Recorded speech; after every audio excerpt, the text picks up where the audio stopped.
Anda kembali di Nusantara Petang, pemirsa. Perdebatan mengenai keadilan dan kepastian hukum dalam praktek penegakan hukum di Indonesia tampaknya masih berlangsung dan masih akan berputar pada pusaran yang sama.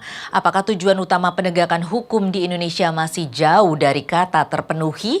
Apa yang seharusnya diperbaiki dalam tatanan hukum di Indonesia? Kami hadirkan perbincangannya dalam Dialog Nusantara Petang.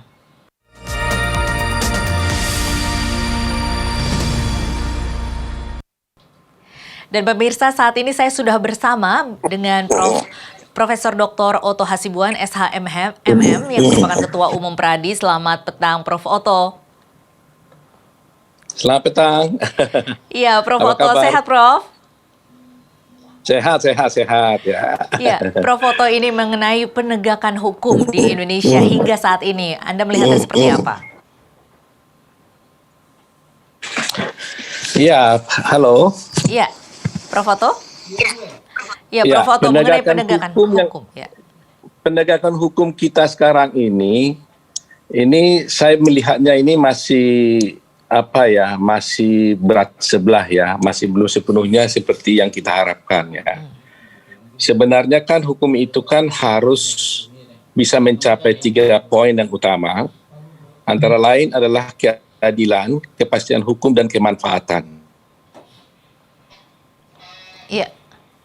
Nah, faktanya ini sendiri nggak terpenuhi, bukan hanya soal keadilan saja. Jadi keadilan, kemanfaatan hukum, dan kepastian hukum. Nah, karena ketiga-tiganya tercapai, maka kita harus sekarang bagaimana dengan keadilan itu sendiri.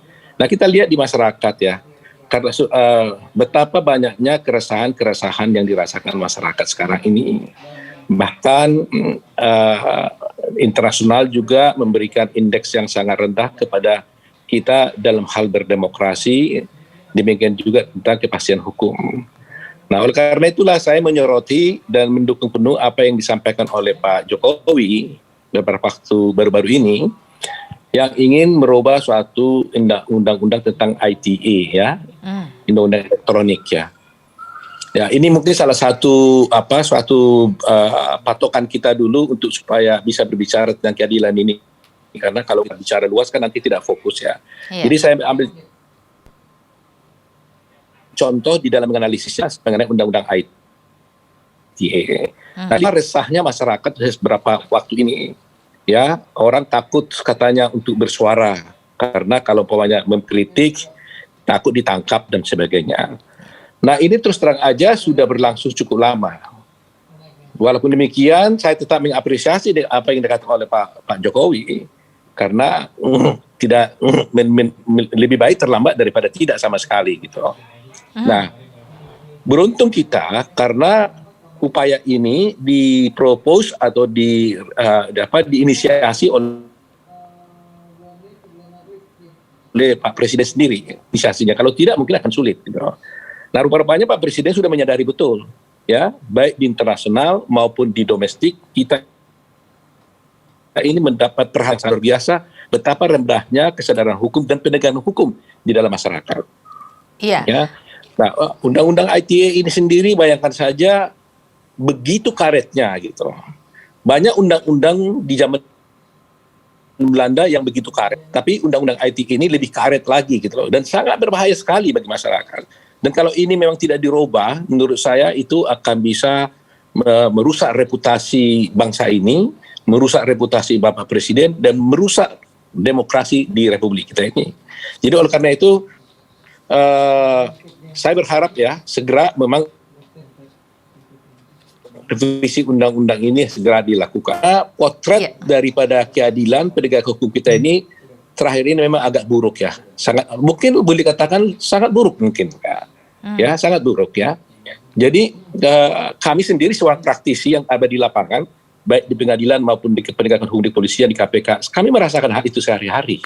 Tetapi terus terang saja, bayangkan seorang advokat yang mempunyai predikat the guardian of constitution, public defendant, itu pun tidak berani lagi bersuara. Ya, kalau sudah para lawyers yang berjuang untuk tegaknya hukum dan keadilan, itu tidak lagi berani bersuara, itu kan sama dengan matinya demokrasi dan keadilan itu sendiri. Dan itu yang saya lihat terjadi sekarang ini. Jadi harapan kita sekarang mulai cerah dengan adanya upaya dari para presiden. Nah, kalau presiden sudah mulai membuka wacana tentang revisi Undang-Undang ITE, mungkin akan banyak lagi wacana-wacana lain untuk kita perbaiki, termasuk KUHP umpamanya. Ya, itu juga mungkin bisa. KUHP juga umpamanya. Jadi kalau datangnya itu dari presiden, itu akan lebih efektif. Jadi dari top down gitu. Ya, kalau selama ini saya juga termasuk orang yang pernah ditunjuk sebagai tim perumus Undang-Undang Hukum Acara Pidana dan KUHP beberapa tahun yang lalu, mungkin 10-15 tahun yang lalu. Coba bayangkan sudah 15 tahun yang lalu itu direncanakan, tetapi sampai sekarang belum ada selesai. Gitu. Nah, mudah-mudahan revisi tentang Undang-Undang ITE ini bisa berjalan dengan tepat dan cepat. Jangan sampai ini hanya wacana saja, sehingga keresahan masyarakat akan terjadi. Iya. Ya, itu saya kira, itu pendapat saya. Ya, karena memang banyak sekali kritikan mengenai hal ini, di mana ini banyak orang yang memandang bahwa ini dipakai sebagai alat untuk meredam begitu ya kritikan terhadap presiden. Untuk itu Presiden Jokowi makanya ingin merevisi undang-undang tersebut sehingga dan mendorong masyarakat untuk lebih kritis terhadap presiden. Tetapi banyak kalangan juga yang skeptis terhadap hal ini, di mana banyak juga yang mengatakan bahwa ini hanya sekadar lip service dan sejenisnya. Bagaimana Anda melihatnya, Prof? Saya meyakini bahwa Pak Jokowi serius soal ini. Karena apa? Kalau ini juga tidak diperbaiki, selain tidak baik buat masyarakat, tidak baik demokrasi kita, tidak baik juga dalam posisi presiden, Pak Jokowi sebagai seorang presiden, kepala pemerintah dan kepala negara. Ya, jadi secara politis juga saya kira itu tidak menguntungkan beliau. Tindakan dia sekarang mau merevisi itu adalah justru tindakan politik yang sangat baik untuk bangsa ini dan juga baik Pak Jokowi sendiri. Nah, itu yang paling utama. Karena kalau itu tidak dilakukannya, saya kira akan lebih buruk akibatnya. Nah, kita melihat bagaimana perkembangan sekarang ini umpamanya. Bayangkan saja, banyak sekali orang-orang yang bisa ditangkap, dilaporkan oleh orang yang tidak merasa dihina umpamanya. Padahal prinsip hukum yang paling utama di dalam yang kita anut sekarang ini kan semua hal-hal yang bersifat delik aduan hanya bisa dilaporkan oleh orang yang merasa dirugikan karena adanya penghinaan, perkosaan, ataupun umpamanya fitnah. Jadi bayangkan bisa terjadi selama ini, saya tidak merasa terfitnah, saya tidak merasa terhina, tapi orang lain melaporkan orang itu menghina saya. Nah, ini kan aneh gitu. Jadi untung juga Pak Kapolri kita yang baru sekarang, ya untuk segera berinisiatif baik. Ya, beliau mengatakan bahwa tidak boleh lagi menerima laporan-laporan dari orang yang tidak merasa dihina, orang yang merasa terfitnah. Jadi hanya pelapor sendirilah yang bisa melaporkannya, artinya korban sendiri. Nah, itu salah satu hal gitu loh. Tetapi tidak cukup hanya begitu saja. Ya, tidak cukup hanya begitu saja. Ini harus diikuti dengan kesadaran penuh dari para penegak hukum. Karena semuanya ini masalahnya kan meskipun ada orang melapor, kalau punya penegak hukumnya, kepolisian juga tidak mau menerima, tidak menindaklanjuti orang-orang yang laporan yang tidak benar, pun nggak bisa jadi juga. Nah, tidak hanya polisi, silakannya lagi, ini juga bisa dilanjuti oleh para penegak hukum kejaksaan dan pengadilan. Nah, jadi menurut saya menyelesaikan ini tidak cukup. Ini semacam lingkaran setan gitu. Nah, yang paling utama di dalam kasus ini adalah kita tahu posisi pemerintahan kita sekarang. Ini kan heavy government. Pemerintah itu sangat dominan di dalam pemerintahan kita. Partai-partai pendukung itu sangat besar. Jadi legislatif sebenarnya didominasi oleh partai-partai pendukung pemerintah. Sehingga boleh dikatakan tidak ada yang tidak mungkin bisa dilakukan oleh pemerintah ini. Sehingga masyarakat hanya mempercayakan dirinya, menyerahkan nasibnya kepada kebaikan dan itikat baik daripada pemerintah.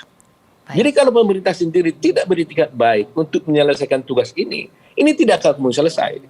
Nah, tapi saya merasa optimis karena apa? Karena presiden sendiri yang bicara.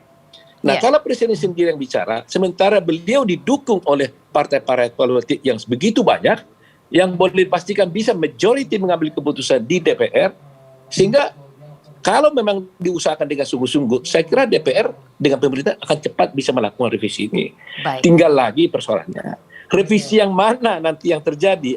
Apakah hanya beda-beda rumusannya, tapi ibaratnya seperti lagu lama, kasetnya kaset lama, lagu lama apa itu ceritanya itu ya, lupalah ya. Ya. Istilahnya jangan sampai hanya perubahan formulanya saja, formalitasnya saja, tapi materinya jangan sampai tidak berubah gitu. Itu saya kira. Ketegasan dari Presiden Joko Widodo untuk meminta revisi terhadap Undang-Undang ITE ini merupakan suatu langkah yang baik dan juga itikat baik dari pemerintah begitu ya untuk penegakan hukum, tetapi juga harus diikuti dengan implementasinya oleh aparat hukum. Kita akan bahas lebih lanjut mengenai hal ini, Prof, tetapi kita harus jeda dulu. Pemirsa tetaplah bersama kami, Dialog Nusantara Petang akan kembali sesaat lagi.